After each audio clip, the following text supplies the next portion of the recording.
Hi there guys, Vino here and welcome to this Vino Plonk production and welcome to another episode in my Revisited series. If you haven't seen the first episode and you're wondering what this series is all about, basically it's me going back to sets, pieces of my collection and talking about going back through the sets and the packaging and all those different things, and then talking about where that collection sits in my overall collection, where that set sits in my collection, how much of it I've gone through, how much of it I've consumed, all that different stuff. So the first time we went through the House of Hitchcock collection and I spoke about this set, that there have been many sets before this, and spoke about how many of these movies I've actually watched. Spoiler alert, it wasn't many. So today we're going to go through a set that has also been in my collection for a year. I try and wait about a year before I re-review these sets, if you will, but there are some sets that will be popping up probably in the next few days that have been in my collection for far sooner, but I want to talk about them. So if you're wondering why there is one of my sweatshirts, tops on here, it's because I've literally just cleaned off this table and it's still a bit damp and I don't want to get any of my sets ruined or damp anyway. So in this Revisited episode we're going to be taking a look at the 60th anniversary Blu-ray set of The Twilight Zone. So The Twilight Zone is no stranger to being released on Blu-ray. A number of years ago, and actually this actually comes back to the House of Hitchcock collection, because I do believe... Now this was Universal. So the reason why I talk about the House of Hitchcock collection there for a minute is Universal went through a lot of their vaults, their film vaults, and found a bunch of film stock for Alfred Hitchcock films. The Twilight Zone was another series that was long thought that may never be able to be released on Blu-ray because they didn't have access to the original film negatives and things of that nature. Well, long story short, they were eventually found. I do sometimes think that these big companies such as CBS and Universal and all the other big studios tell a little white lie sometimes. They're like, oh, we can't find the film negative, and then all of a sudden, oh look, we found the film negative. The same thing happened with Bond, if I'm not mistaken. Anyway, so this has been released on Blu-ray before, many times before actually.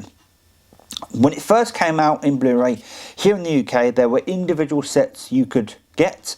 Each came with like a nice booklet, a nice slipcover, and once you bought all 5 seasons, you could then send off or buy a overall box that you could put them all in. Down the road, that was then budgeted a little bit, I suppose, and was released as a complete set, and some of the more special pieces of those individual sets weren't included in the overall set. I do believe that there wasn't the individual booklets. There was like an overall episode guide and stuff like that. Now I really wanted those individual releases, but those individual releases were £50 a piece, if I do remember correctly. And then the whole set you could buy for £50 for the whole set. So you can find those individual sets out in the wild for not a lot of money if you look around, but even then some people are still selling those for like £50 a pop for a single season.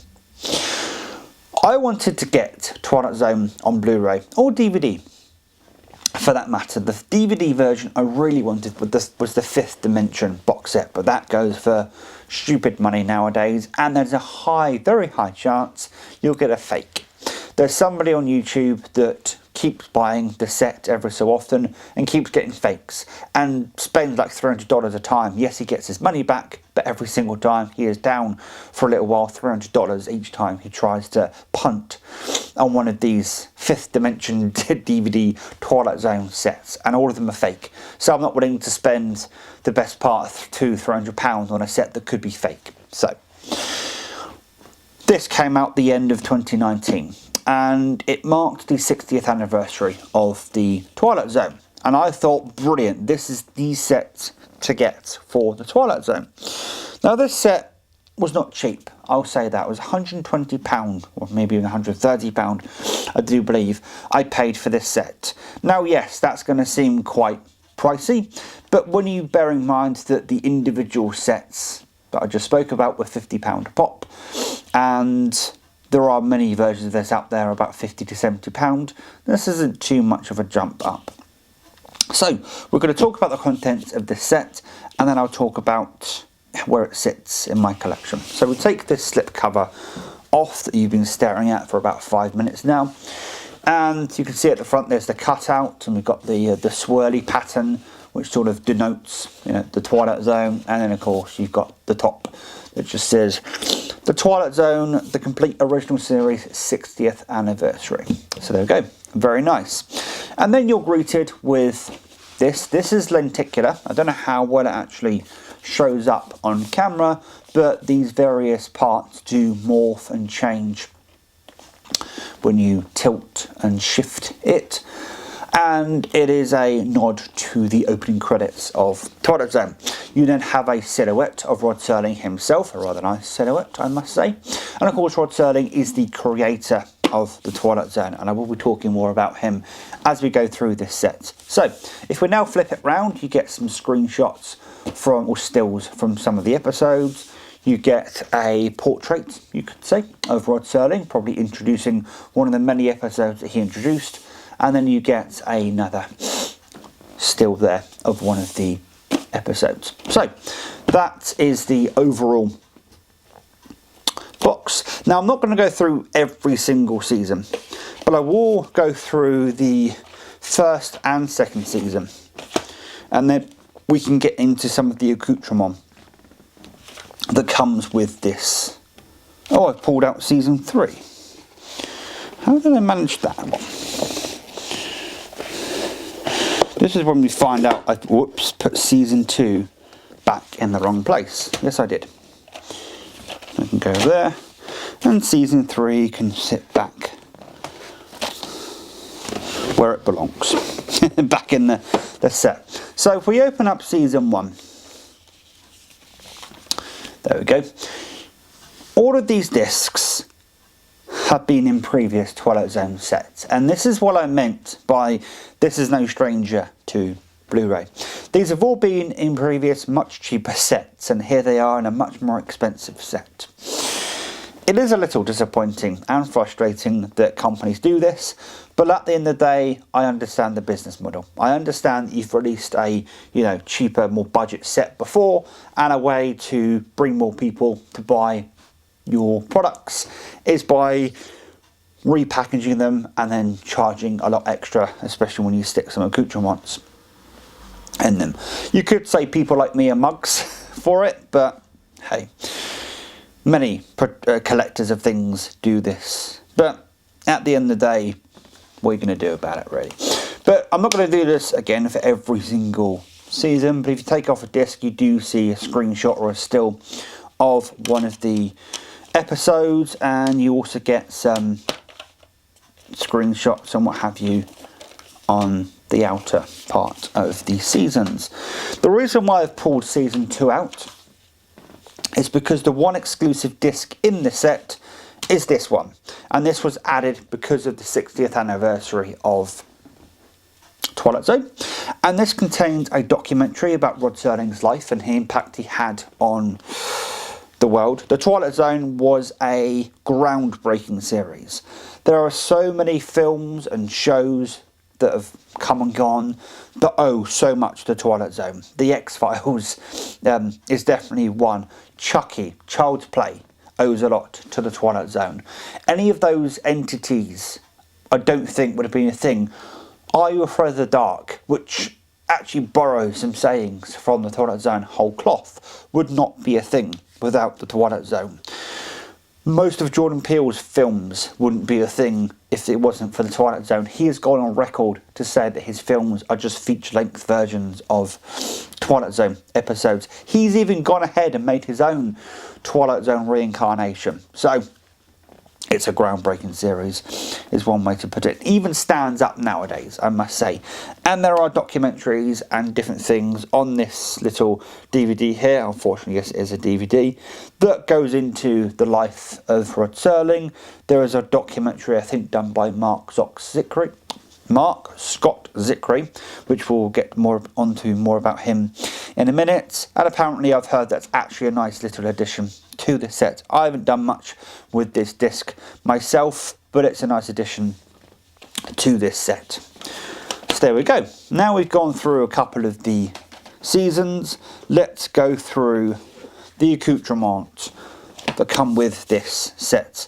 So I believe this is in the wrong order, because I believe the episode guide should come first, but you do get an episode guide, and this is a really nice episode guide. Each season is color coded on the side, so you've got blue, red, yellow, green, what have you. And if you noticed with the discs, they are also color coded, so you can easily find which section refers to which season, which is really nice. And there's little trivia about each episode, synopsis, different things. There's also bonus features. There's so much stuff just in an episode guide, which is actually really nice. Then you get this, which is the companion guide. This is a condensed version of a much bigger book called The Twilight Zone Companion, written by Mark Scott Zickery. Now, Mark Scott Zickery is a known sci-fi author. He's actually done fiction books. He actually wrote a few episodes of The Real Ghostbusters, the animated TV show from the 80s, as I found out to my surprise a few weeks back when I was watching a few episodes of that. This is an excerpt or a condensed version of that much bigger book.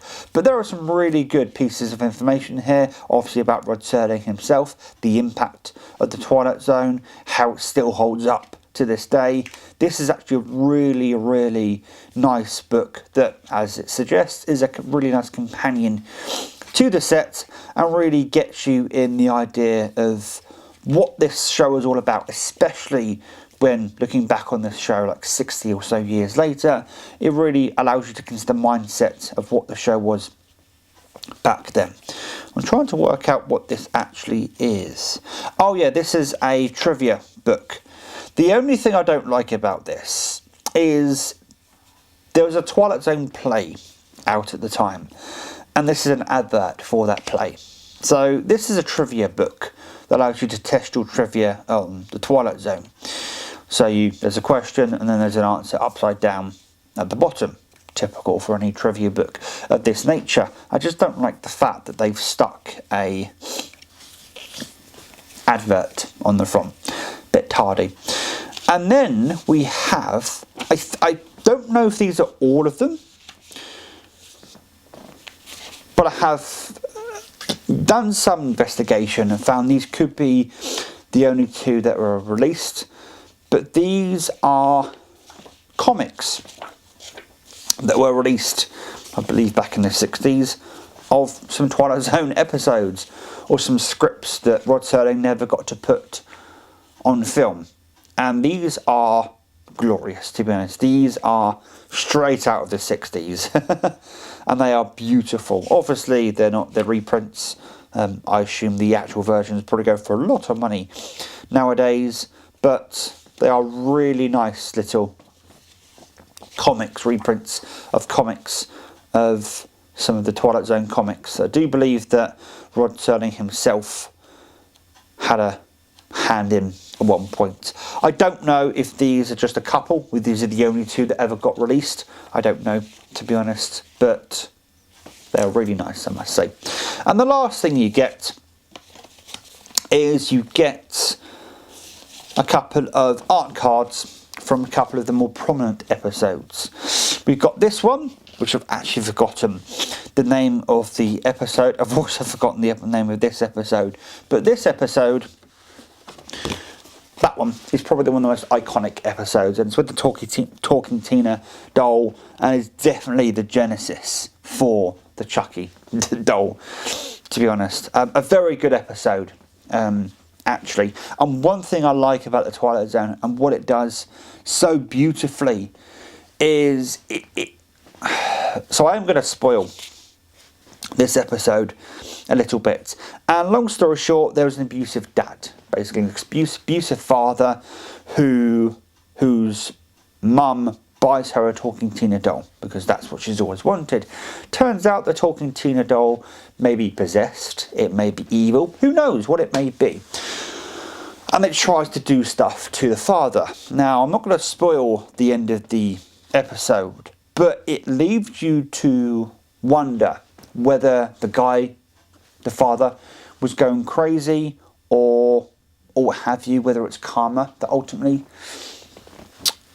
caused his fate. Who knows? But I like how they kind of leave things up in the air. Yes, there's a thing at the very end of the episode that's kind of like a clincher. I won't call it a cliffhanger because these don't have any continuation. They're self-contained episodes, but it does have a little bit of a twist at the end, if you will. I take most of the twists at the end of the Twilight Zone episodes with a pinch of salt, unless they have more bearing on the plot. But I like to think that it wasn't necessarily the talking Tina doll wasn't necessarily possessed or was evil. Maybe it was just the guy manifesting the fact he knows that he's an abusive father, and maybe manifesting that into a doll. Who knows? But I like that. So we've gone through the set, and now we're going to talk about where it sits in my personal collection. So when I first got this set a couple of years ago, or not a couple of years ago, a year and a half ago now, I binged a lot of it. I got through the first season very quickly. I got through most of the second season, and then I started picking out episodes I wanted to watch. When this came out, there was a lot of Twilight Zone hubbub and zeitgeist going on at the time. There were YouTube videos talking about their favourite episodes. There were documentaries on various channels to do with Rod Serling or the Twilight Zone. And on many occasions they would say, oh, you should check this episode out. And I would go back to this set time and time again to pick out that episode and then watch it to see what those people were on about. And if you couldn't tell from the way I've been talking throughout going through this set, the Twilight Zone is amazing. It really is amazing, even nowadays. If you can get over the fact that, of course, it's black and white, that it's 4:3 aspect ratio, which I don't know why annoys people, but people find it hard to go back to shows with a 4:3 excuse me, aspect ratio. If you can get over the fact that, of course, it's by this point quite an old show, you're going to have a whale of a time. And as I said, these episodes still stand up nowadays. There's an episode about somebody, I've forgotten what it's called. I have the name of the episode on the top of my head, but basically there are these people in this neighbourhood, and one of the people in the neighbourhood sees a UFO, an unidentified flying object in the sky. I was like, oh, a UFO just flew past. And by the end of the episode, all hell has broken loose. Everyone's rioting, everyone's beating people up. And what it basically was is it was an allegory for prejudice. It was an allegory for, because this person, it was a very quaint, normal, neighbourhood, and they didn't want anything bizarre and out of the ordinary to happen in this neighbourhood. So because this one person was saying that he saw a strange thing overhead, the other inhabitants, residents of this village, this neighbourhood, didn't want their picturesque neighbourhood to be considered strange or alien. They didn't want anything strange and alien to be a part of it. And it's about, how can I put this? There are some undertones of racism and class warfare in there and stuff like that, and it just, even nowadays, you watch that episode and you think there are so many things out there nowadays that you see on media and you see on the internet and places like that, and you think it's just a very distilled version of what still goes on nowadays. You talk about the abusive father whose mother buys their daughter a doll to hopefully get over the fact that their father is so abusive, and for months on end they don't see each other. He comes back and he's a complete dick to his daughter. And then, he knows that he's a dick and a bad person, and maybe he's manifesting that on the new doll. And he actually feels jealous of the Talking Tina doll because he knows the Talking Tina doll is going to get more time with his daughter than he does. And yet when he does get to see his daughter, he treats her like crap. It's, there are so many episodes that are absolutely fantastic and still to this day stand the test of time. There's a very prominent episode starring William Shatner in which he has just been discharged from a psychiatric hospital, goes on a plane flight, and he's very scared of plane flights and begins to witness rather strange things during that plane flights.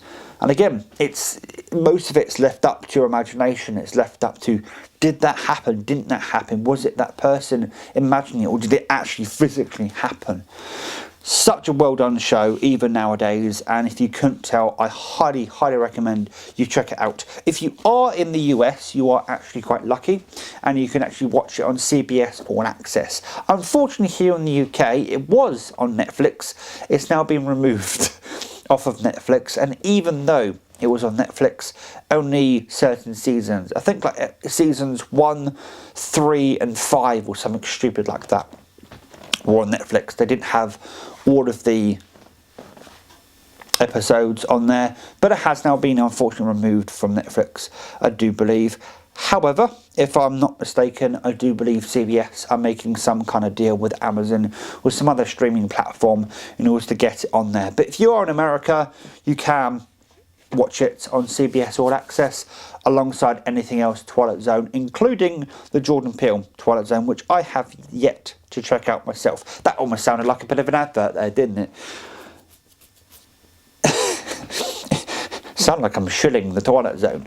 I am, in a way, because it to me it really is worth checking out, even nowadays, to be frank with you. In fact, even more so nowadays, because I'm not going to lie and say by watching some of these episodes it has changed the way I look at things and the way I view things and the way I behave in general. Little things that I maybe do here and there, I think for a second or two or a minute or two before going ahead with some things, or certain things you may say and they may not appear insulting or prejudiced when you first say them, but then when you say them out loud you're like, actually that could be misconstrued in the wrong way.